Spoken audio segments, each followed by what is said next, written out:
자, 오늘은 히브리서 6장을 공부하는데요. 우리가 한 번에 다 공부를 못하고 우리가 이번 주 그리고 다음 주 두 주간에 걸쳐서 이 내용을 진행하려고 그래요. 자, 우리가 히브리서 늘 생소함이 있는 그러한 말씀이기 때문에 우리가 한 주 한 주 진행해 나갈 때마다 전체적인 숲을 볼 줄 아는 그 눈이 열려야 되겠죠. 흐름을 알아야 되겠죠.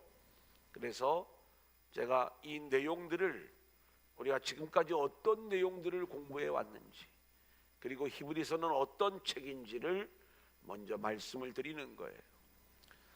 자, 이 히브리서는 누가 쓴지는 모르지만 디아스포라 히브리인들 중에 복음을 받아들였지만 여러 가지 이유로 흔들리는 믿음 가운데 있는 히브리인들을 위해서 쓰여진 편지다, 이렇게 말씀을 드렸습니다. 저자가 기록되어 있지 않기 때문에 하나님만이 그 저자가 누구인지를 알지만 구약적 배경을 잘 알고 있는 것으로 봐서 많은 학자들은 바울 혹은 바나바가 저자일 것이다, 이렇게 이야기를 하는 거예요. 편지를 쓴 목적이 있겠죠. 흔들리는 믿음을 가진 히브리인들을 향한 편지인 거예요. 왜 이 흔들리는 히브리인들이 나타나게 되었는가? 이들은 디아스포라 되어 있는 히브리인들로서 복음을 듣고 예수를 믿게 된 사람들이었는데, 예수를 믿으면서 많은 박해와 어려움을 겪게 되는 거예요. 로마 정부의 핍박과 박해가 있었고요, 유대인 공동체에서도 왕따를 당하면서 어려움을 당하는 그러한 모습들을 보게 되는 것이죠. 그래서 이 유대인들이 회유를 하는 겁니다. 너희들이 다시 유대인 공동체로 돌아오면 우리가 받아주겠다. 그 예수 믿는 복음을 버리고 우리에게로 돌아오라, 이렇게 이야기할 때 흔들리는 히브리인들이 있었던 거예요. 특히 이들은 자신들이 받아들인 복음, 예수의 이야기, 예수님이 어떠한 분이신지, 구약과 복음이, 구약과 예수님이 어떻게 연결이 되어지는지를 잘 모르고 있는 그러한 상황 속에서 이제 이 히브리서의 저자는 이들의 이 신학적 부재의 문제를 해결해 주면서 흔들리는 믿음을 붙잡아 주는데, 너희들이 믿고 있는 예수님은 어떠한 분이시냐? 히브리서 1장에 보면 천사보다 우월하신 분이 그리스도다. 천사는 피조물이고 너희들이 믿는 예수님은 창조주 예수님이시다. 2장에 보면 근데 예수님이 이 땅에 오실 적에 인간의 몸을 입고 오셨느냐? 천사들보다 조금 낮아지신 이유가 있는데, 그것은 우리의 죄의 문제를 해결하고 우리를 구원하시기 위하여 죽음을 맛보셔야 됐는데, 바로 이 일로 인하여 천사보다 조금 낮아진 모습으로 온 것이지, 결코 주님이 천사보다 못한 분이 아니시라는 걸 이야기하는 거예요. 히브리서 3장을 보면 우리 주님은 모세보다 뛰어나신 분이시다. 모세는 하나님의 집에 속한 자지만 우리 주님은 그 집을 만드신 분이다. 히브리서 4장을 보면 여호수아보다 우월하신 그리스도예요. 너희들이 여호수아의 인도함을 받아 안식을 맛보는 가나안 땅에 들어갔지만 그건 예표예요. 우리가 진짜로 누려야 될 안식의 땅이 새로 있는데, 이곳은 예수로만 갈 수 있는 남아있는 안식이다. 이 이야기를 말씀하고 있는 거예요. 그리고 지난주에 우리가 함께 나누었던 히브리서 5장의 말씀은 아론 계열의 대제사장을 자랑하고 의지하고 있었던 이 히브리인들을 향해서 예수님은 큰 대제사장인데 멜기세덱의 반차를 따른 대제사장으로서 그 당시에 아론 그리고 아론을 따르는 대제사장들은 자기를 위한 속죄제를 드려야 되지만 예수님은 그럴 필요가 없는 분이셨고, 그리고 아론은 대제사장이었지만 우리 주님은 왕이시며 또 제사장이셨다, 이렇게 이야기를 하고 있는 거예요. 자, 이런 내용과 줄거리 속에 우리가 함께 오면서 우리는 세 번의 경고와 세 번의 권면의 이야기들을 볼 수가 있는 거예요. 자, 첫 번째 경고와 권면을 볼까요? 히브리서 2장 1절 시작. 그러므로 우리는 들은 것에 더욱 유념함으로 우리가 흘러 떠내려가지 않도록 함이 마땅하니라. 흔들리는 믿음을 가지고 있는 너희들, 너희가 들었던 그 복음을 유념하고 잘 붙잡아서 복음의 뿌리를 내려 절대로 흔들리는 믿음 속에서 흘러 떠내려가는 그러한 성도들이 되면 안 된다, 이 내용을 이야기하는 거예요. 그러면서 이렇게 권면해요. 3장 1절 시작. 그러므로 함께 하늘의 부르심을 받은 거룩한 형제들아, 우리가 믿는 도리의 사도이시며 대제사장이신 예수를 깊이 생각하라. 예수님을 깊이 생각해 볼 것을 권면하는 거죠. 예수님이 어떤 분이신가? 그러면 흔들리는 믿음을 붙잡을 수가 있는 거예요. 두 번째 경고지요.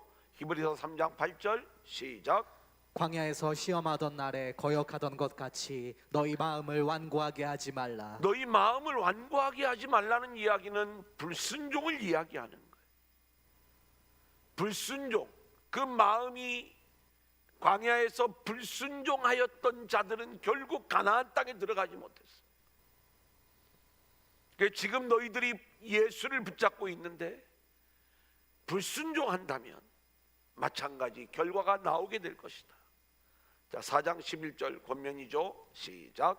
그러므로 우리가 저 안식에 들어가기를 힘쓸지니 이는 누구든지 저 순종하지 아니하는 본에 빠지지 않게 하려 합니다. 마음이 완고하여 불순종하는 자들은 가나안 땅에 못 들어갔던 것처럼 우리가 불순종하면은 안식에 들어갈 수가 없는데, 너희는 순종하여 저 안식에 들어가기를 힘쓰라 권면하고 있는 모습을 보게 되는 것입니다. 세 번째 경고 4장 2절 시작.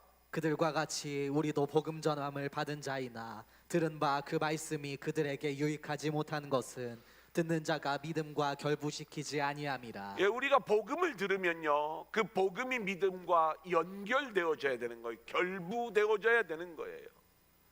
근데 연결되어지지 않으면 그 믿음은 초보에 불과한 거예요. 어린아이에 불과한 거예요. 그래서 오늘 우리가 이제 이 히브리서 저자를 통하여 받는 권면의 말씀은 그리스도의 도의 초보를 버리고 완전한 대로 나아가라 라고 하는 이 권면의 말씀, 우리가 함께 나누게 되는 거예요. 자, 오늘 본문 1절 2절 먼저 읽어볼까요? 시작. 그러므로 우리가 그리스도의 도의 초보를 버리고 죽은 행실을 회개함과 하나님께 대한 신앙과 세례들과 안수와 죽은 자의 부활과 영원한 심판에 관한 교훈의 털을 다시 닦지 말고 완전한 대로 나아갈지니라. 자, 우리가 늘 하고 있는 이야기이지만 어린아이가 잘 성장하지 않으면 부모님에게 근심이 되는 것처럼 하나님 마음도 마찬가지라는 거죠. 저와 여러분의 신앙이 영적으로 잘 성장하지 않으면 하나님께 근심이 되는 거예요. 그래서 히브리서 저자는 당시에 흔들리는 디아스포라 유대인들에게 그리스도의 도의 초보를 버리고 완전한 대로 나아가라 이렇게 권면하고 있는 거예요. 자, 이 말씀이 과연 어떤 말씀인가? 우리 5장 12절 한번 읽어볼까요? 시작.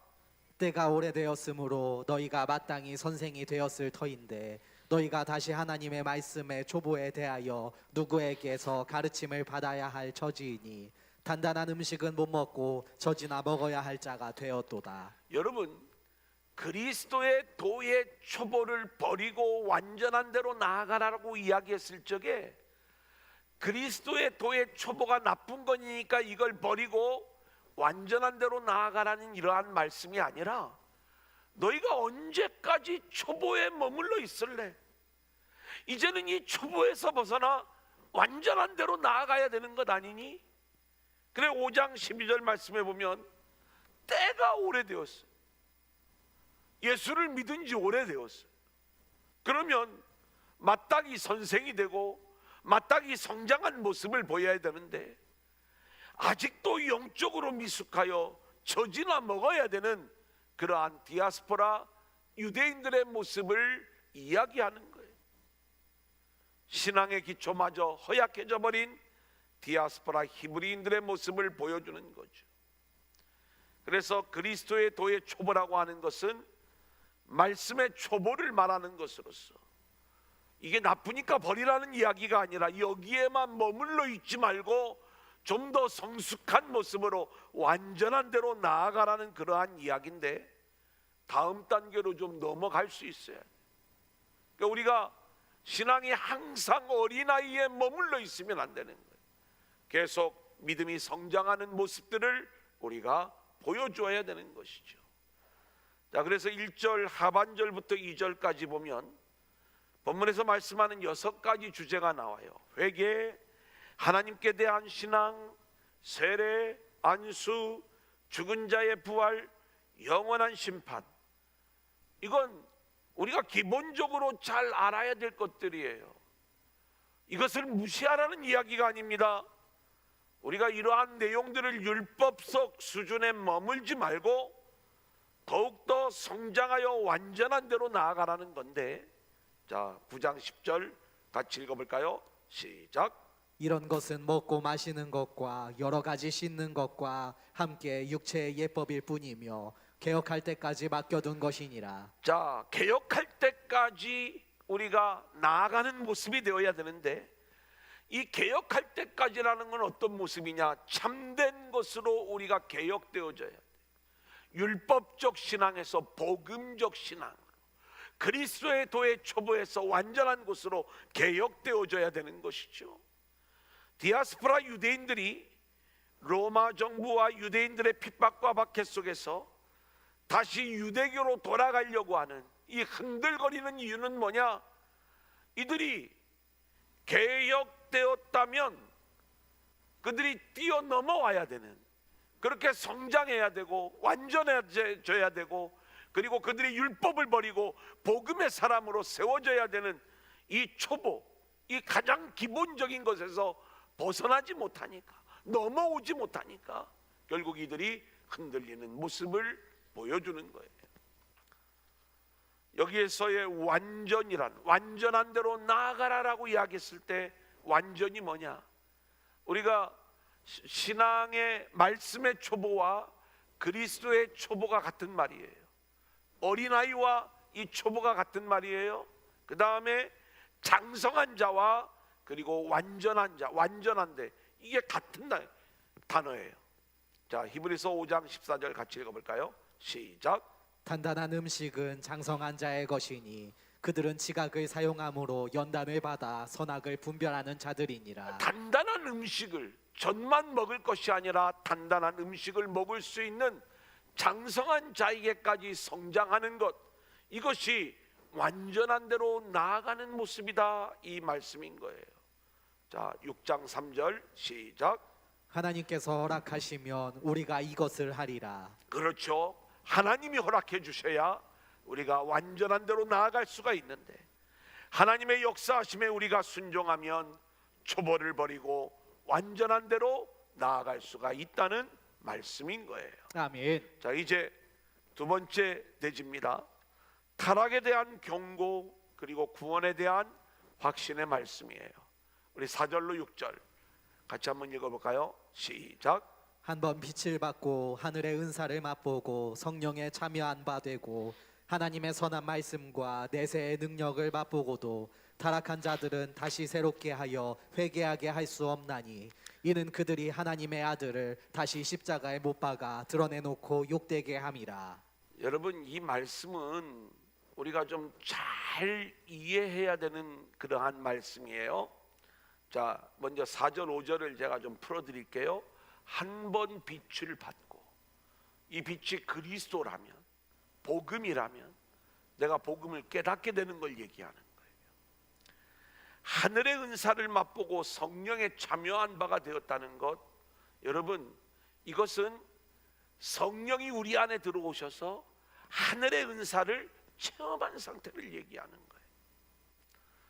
하나님의 선한 말씀과 내세의 능력을 맛보고도 우리가 하나님의 말씀을 우리가 알게 되면 결국 그 내세가 어떤 곳인가를 알게 되는 이 내용들을 이야기하는 거예요. 그렇다면 이 정도의 사람이라면, 이 정도의 경험이 있다면 구원 받은 거예요, 못 받은 거예요? 구원 받은 자의 모습, 복음을 확실히 경험한 자의 모습인 거죠.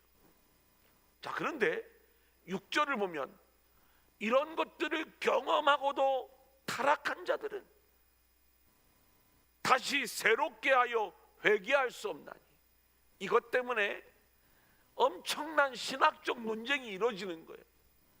한번 분명한 구원을 경험을 했다면 그 구원을 경험한 사람들이 또 타락하고 결국 다시 회개하여 돌이킬 수 없다는 얘기인가? 구원은 취소될 수 있다는 말인가? 우리가 인간적으로 생각해 보면 이 말이 훨씬 더 매력적으로 들리는 거예요. 왜냐하면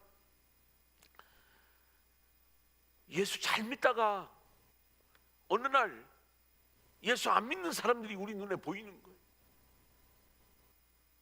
또 우리를 봐도 그래요. 자신이 없는 거예요. 그래서 뭔가 잘 믿다가도 얼마든지 흔들흔들거리는 그러한 모습들이 나올 수가 있기 때문에 우리는 흔히 구원은 취소될 수 있다, 이런 생각들을 가지기가 쉽고, 그리고 이 구원을 취소될 수 있다라고 주장하는 이 신학적 주장과 구원은 견고한 것으로 결코 취소될 수 없다라고 하는 신학적 주장이 어떤 때는 싸움을 해요. 그리고 둘 다 성경적인 근거를 가지고 이야기를 하는 거예요. 근데 오늘 말씀은 그런 구원은 취소될 수 있다라고 하는 신학적 주장을 뒷받침해 주기 위하여 하나님이 우리에게 주신 말씀이 아닌 거예요. 여러분, 이 디아스포라 유대인들이 정말 구원받은 자로서의 믿음을 경험하고 그리고 그들에게 구원이 임했어요. 하지만 우리가 분명히 아는 건 뭐예요? 이 구원은 내 능력으로 구원을 받는 게 아니라 하나님의 은혜로 우리 가운데 이 구원이 주어지는 것인데, 우리도 하나님의 은혜로 구원받은 백성들이지만 세상의 유혹 앞에서 흔들리고 있는 우리들의 모습을 우리가 부인할 수 없는 거잖아요. 이렇게 흔들리는 디아스포라 유대인들을 향해서 이 히브리서 저자가 너희가 이 기회를 놓치면 언제 다시 돌아올 수 있을지 아무도 모르니 결코 흔들리지 말고 너희들에게 주어진 그 복음을 확실하게 붙잡아라. 이 흔들리는 자들에 대한 경고의 말씀으로 주어진 것이지, 이 말씀을 가지고 우리가 한번 믿었다가 타락하면 다시는 돌아올 수가 없다, 구원은 취소될 수가 있다, 이런 내용으로 우리가 이 말씀을 읽어나가면 우리는 성경을 오해하게 되는 거예요.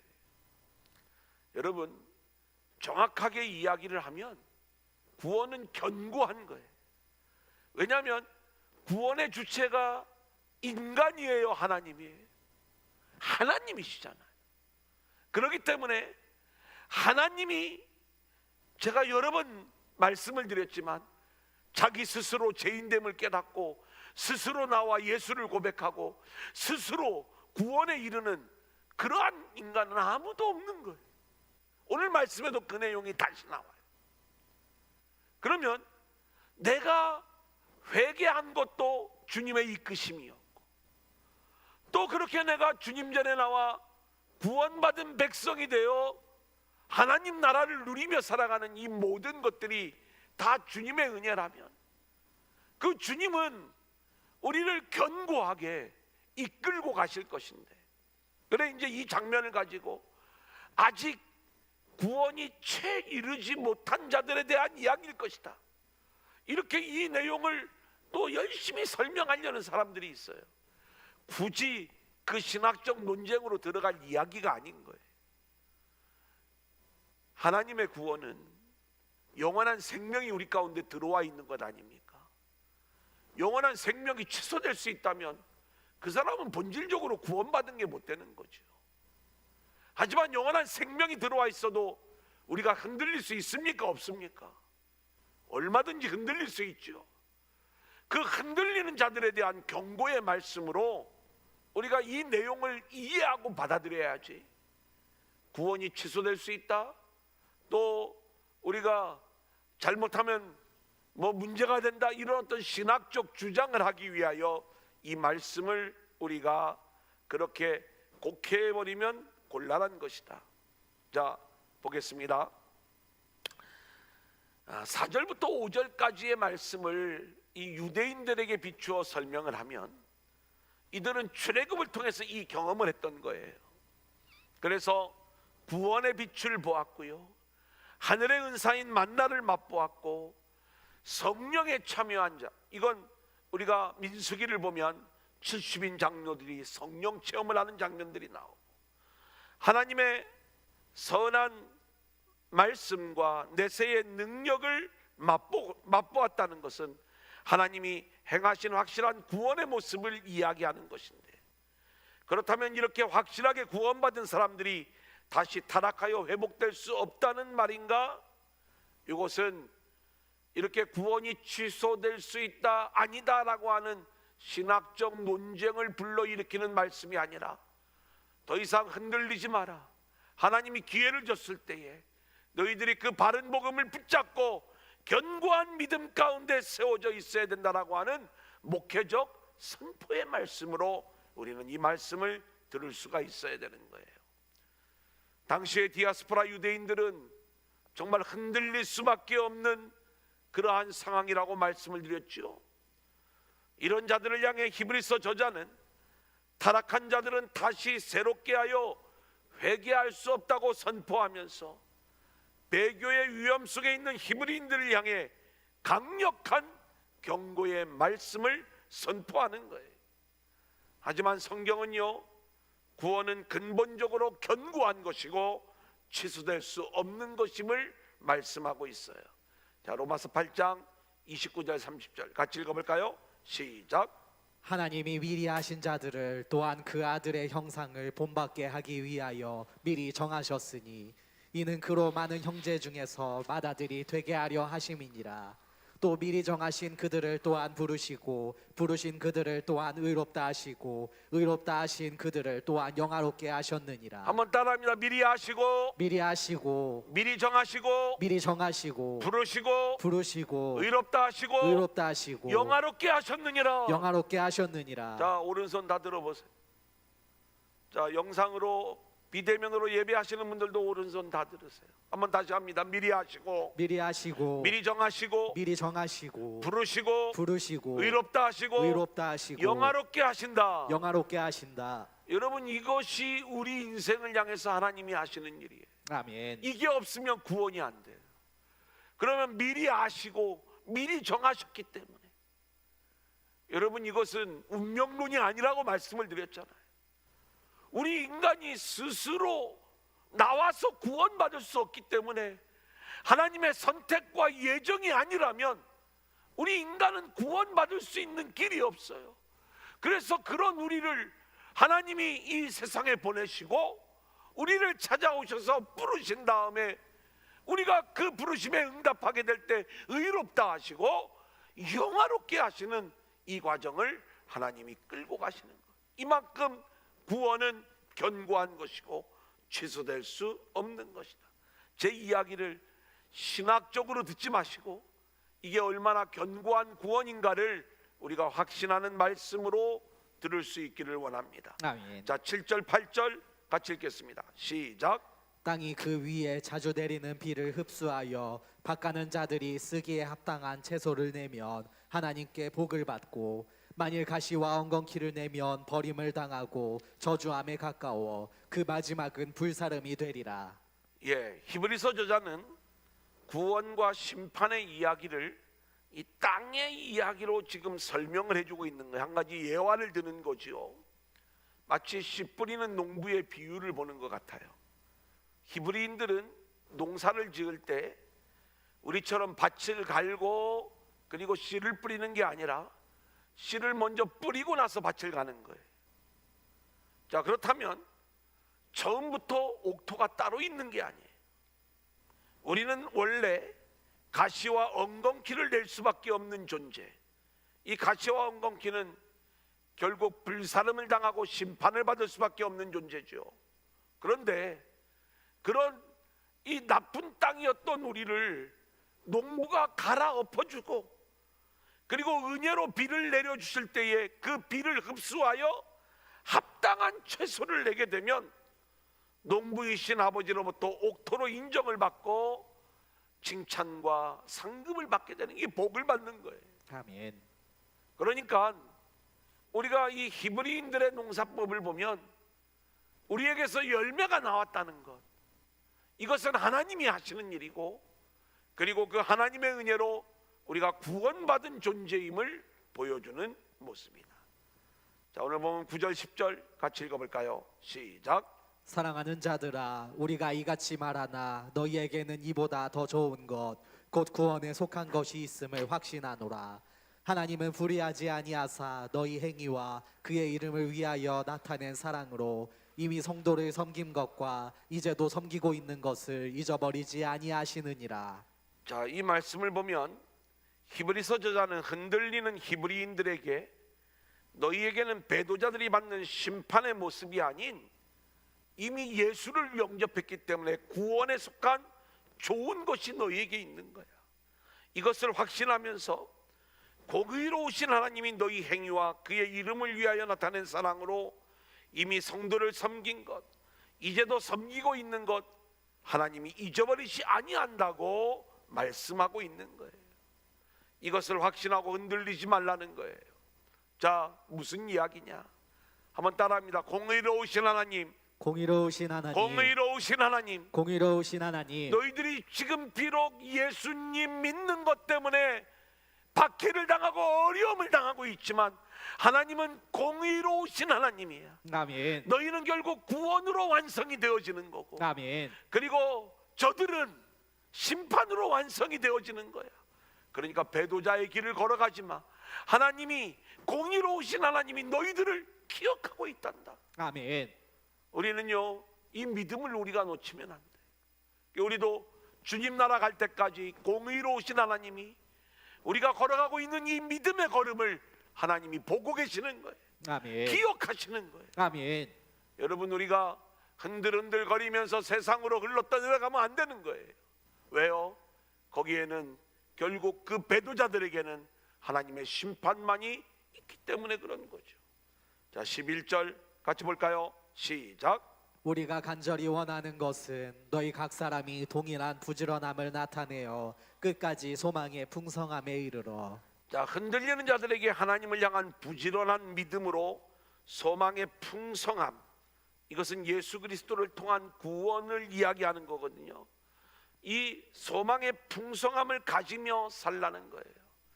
공의로우신 하나님에 대한 확신을 가져라. 그리고 소망의 풍성함을 가지며 살아라. 이 소망의 풍성함에 대한 확신을 가져라. 예수 그리스도를 통하여 궁극적으로 완성될 구원, 이게 너희의 소망이거든. 그 소망이 얼마나 풍성한 세계인지 그 소망의 풍성함에 대한 확신을 가지고 살아라. 한번 따라합니다. 소망의 풍성함에 대한 확신. 소망의 풍성함에 대한 확신. 예, 구원의 풍성함에 대한 확신이에요. 너희들이 결국 이 길을 걸어가게 될 거야. 아멘. 공의로우신 하나님, 그 하나님이 너희를 기억하고 있단다. 구원의 풍성함, 소망의 풍성함에 대한 확신. 이제 너희들은 구원받을 것인데 그것이 얼마나 풍성한 은혜의 세계인지 아니? 이거 확신하며 살아야 돼. 자, 이제 오늘 본문 마지막입니다. 12절 시작. 게으르지 아니하고 믿음과 오래 참음으로 말미암아 약속들을 기업으로 받는 자들을 본받는 자 되게 하려는 것이니라. 자, 이제는 더 이상 게으르지 말고 믿음과 오래 참음으로 약속들을 기업으로 받는 자들을 본받으며 살라는 것이에요. 아멘. 따라합니다. 기업의 확신. 기업의 확신. 하나님이 약속하신 기업을 너희들이 받게 되는 거야. 이 확신을 가지고 살아. 아멘. 자, 오늘 말씀을 정리해 드립니다. 우리는 믿음의 초보, 그리스도의 도의 초보를 버리고 완전한 대로 나아가는 자들이 되어져야 되는 거예요. 아멘. 자, 너희들이 그렇게 정확하게 구원을 경험하고도 복음이 무엇인지 맛보고도 다시 실패하게 된다면 이건 절대로 있을 수 없는 일이에요. 결코 그러면 안 돼. 아주 강력한 경고를 하면서 다시 예수를, 하나님의 아들을 십자가에 못 박지 말라고 이야기를 하면서 그들로 하여금 흔들리는 믿음 속에서 견고한 믿음으로 세워지기를 원하고 있는 것이죠. 그것을 땅의 이야기를 통해서 우리 가운데 설명을 해주고 있는데, 땅이 비를 흡수하여 채소를 내면 그것이 하나님께 영광이 되고 구원받은 백성이 되는 것이지만, 땅이 가시와 엉겅퀴를 내면 결국 불사름을 당하고 심판을 받을 수밖에 없는, 하나님이 우리를 갈아엎으실 때, 하나님이 은혜의 비를 우리에게 쏟아 부어 주실 때 우리는 우리의 심령의 밭이 기경이 되어지고 은혜의 단비가 우리 안에 내려 하나님이 원하시는 합당한 채소를 내는 그러한 자들로 세워져야 된다는 것이고, 너희들이 흔들리면서 가시와 엉겅퀴를 내는 그러한 모습으로 나온다면 결국 불사름을 당하게 될 거야. 그러면서 이제 너희에게는 정말로 저 배도자들이 갖지 않은 그 구원의 확실한 것들을 갖고 있지 않니? 하나님께서 너희들을 기억하고 계셔. 그러면서 세 가지 확신에 대한 이야기를 말씀을 드리는 거예요. 첫 번째가 뭐라고 그랬어요? 공의로우신 하나님에 대한 확신을 가져. 그리고 흔들리지 마. 두 번째는 구원의 풍성함, 이 소망의 풍성함에 대한 확신을 가져. 흔들리지 마. 세 번째는 뭐예요? 약속하신 기업을 받는 그 기업에 대한 확신을 가져. 흔들리지 마. 이게 얼마나 귀한 건지 아니.